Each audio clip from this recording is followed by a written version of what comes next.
īstenībā tā pārliecība, zaļā pārliecība, viņa jau nāk reizē ar bioloģijas studijām. Ja? Un lai arī es beidzu medicīnas institūtu Maskavā, tā fakultāte saucās medicīniskās bioloģijas.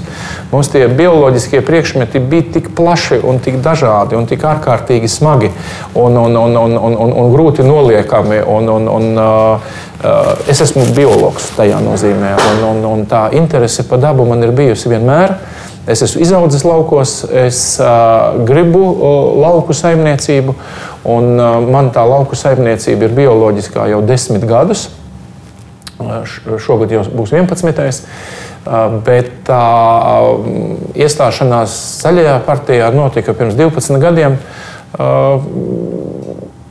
Vienkārši man pajautāja, vai tu gribi, ja man būtu pajautāts vēl ātrāk, es būtu izdarījis vēl ātrāk. Un es ne sekundi nešauboties teicu, ka gribu, iestājos. Bet es biju tāds neaktīvs biedrs. Es negāju uz kongresiem, es nepretendēju uz amatiem un vienkārši zaļais.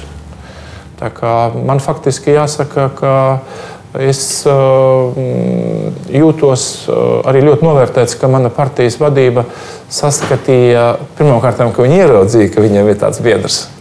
Un, zini, skaitās kaut kādās annālēs, kāds tur ruļļos ir ierakstīts, un ir ierakstīts, ja?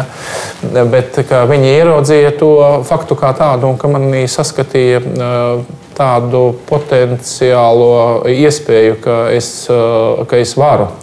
Un viņi man prasīja, vai tu gribi, es teicu, ja es varēšu rakstīt savu programmu, un ja es varēšu veidot savu komandu, tad jā.